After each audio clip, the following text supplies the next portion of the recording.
Hey, welcome back to the channel, and today's video is going to be about how we edge our flower gardens. The process is fairly easy, but it does take the right tools and a little bit of back power. But I'm going to turn the camera around and show you the process, and we'll get started here. Alright, the first tool that I use is an edger, and unfortunately this particular Redmax RE220 is no longer available. But this cutter doesn't spin, it just oscillates back and forth to cut through the ground. And the nice part about it, you can take out these four bolts and index this thing so that you get new teeth. Now, I did buy extra blades when I bought it back in 1995, and the thing has been really dependable for me. I've replaced the carburetor, put a carburetor kit in it, changed the air filter element a few times, and had to hand make some of that. But like I said, this unit is no longer available. So I keep everything greased real well and try to keep it in best shape I can, but also I wear a pair of gloves, use a nice like edging shovel and a Maddox for cutting it out. But I'll set it up on the tripod here and show you how I'm going to cut along this edge around the front here, and then up around this other rounded end. And then I just went and picked up some mulch this morning so that I can go ahead and get this mulched, and I'll show you what it looks like afterwards.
did not see me using my spade at all during that, and because I was using it for a hold down for my tripod. But I would have used it to scrape back that mulch that you saw me doing by hand, so I wouldn't have to be on my hands and knees. And there's my tripod. And I also use it for straightening up. You see I got a little bow in that right here. I'll probably live with it. But I can also straighten up the edge a little bit. But there's what my lawn looks like afterwards. Now, it's not a big deal. I mowed it 2 days ago, but I will bring the mower back here and I will just mulch all that up so that it just kind of blends into the ground. And the other thing that I will do with it, if I have a low spot in the yard or someplace, I'll just go back, grab the wheelbarrow, I'll load that material into the wheelbarrow so that I can use it around the lawn. And I have yet to haul it away or take it someplace else. I do the same thing with the weeds and the cuttings that come from the garden, and that ends up just getting mulched into the lawn. And I don't believe it's any worse for the wear. All right, I'll put it back on the tripod and go to the next step. All right, a little disclaimer about something I said earlier. I had said that I throw those clumps out into the yard and then I mow them over and mulch them in. You got to make sure there's no rocks in them. But the other thing is you know, it will throw material at people and other things, and maybe you if you're behind a walking mower. So be careful of that. And the other thing, I'm going to turn the camera around and show you something else to help with the longevity of those edges. On the edge, when you're mowing, like especially with a riding lawnmower, if you go and run over the edge part of it, it wants to crumble this, especially after it's rained or there's been some erosion on it. Now, your best bet, in my opinion, is to weed eat this maybe 3 or 4 inches so that you're not going and putting all that pressure from your lawnmower right on that edge. And you're always going to get suckers growing out of the side of that. And if you can take your weed eater and hold it so that it's not hitting your mulch once you get it in, but it's hitting this upper edge, that'll clean that up so that you will keep a nice crisp edge and a straight line along there. But I've got it weeded now, and I'm going to go ahead and start putting mulch in.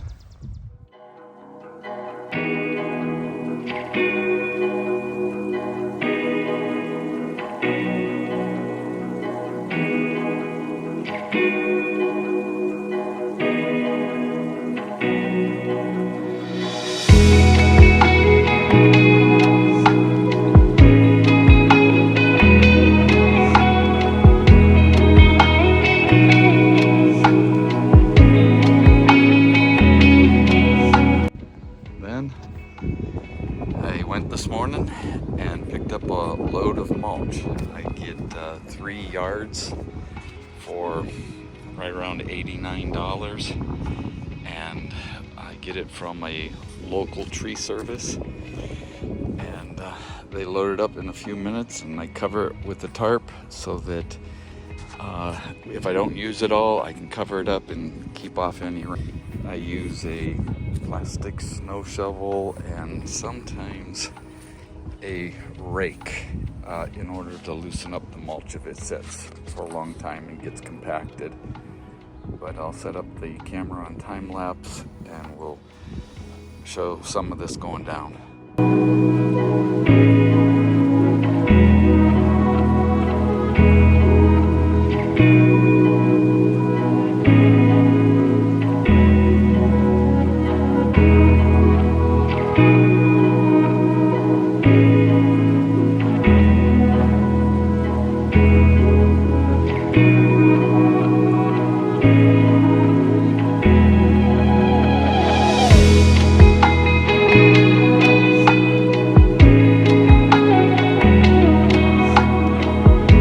There's the first section done, and I had edged this one approximately 2 weeks ago, and I went back up and cleaned up the edges a little bit before I got the mulch in there so I wouldn't get the clippings into the mulch.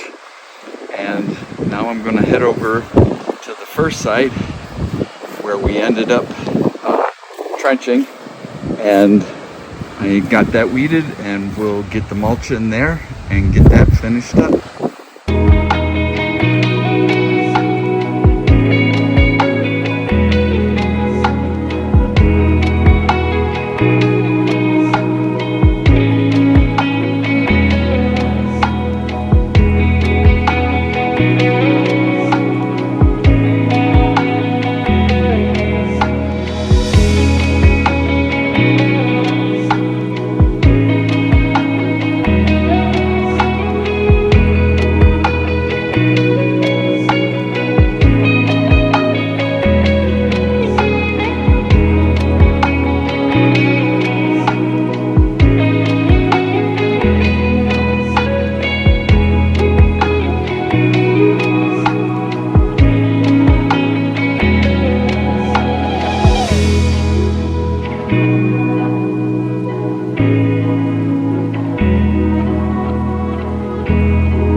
Alright, I got the mulching done on that area, and it took me approximately 16 and a half minutes to get that done.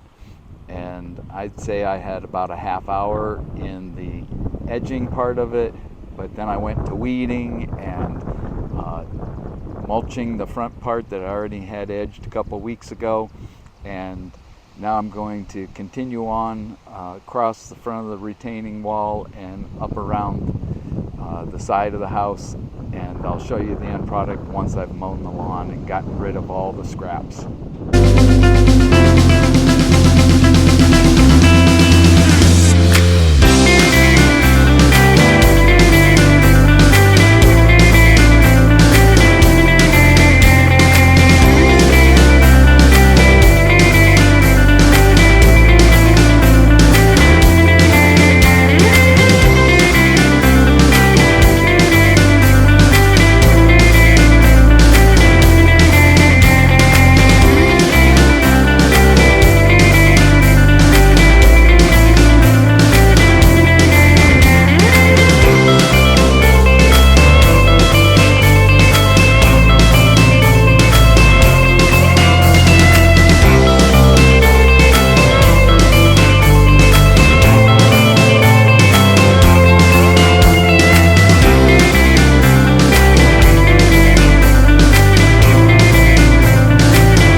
that's going to be it for this video, but I'm going to turn the camera around and show you the finished product.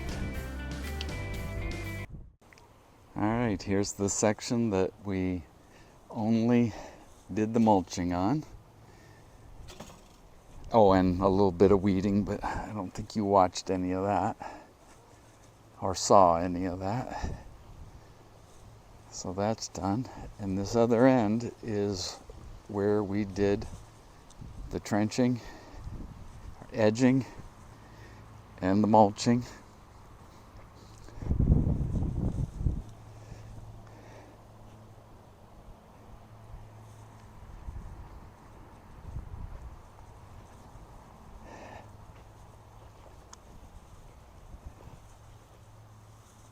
And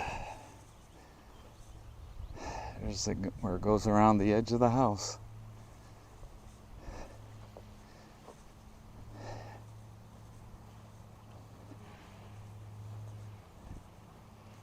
All right.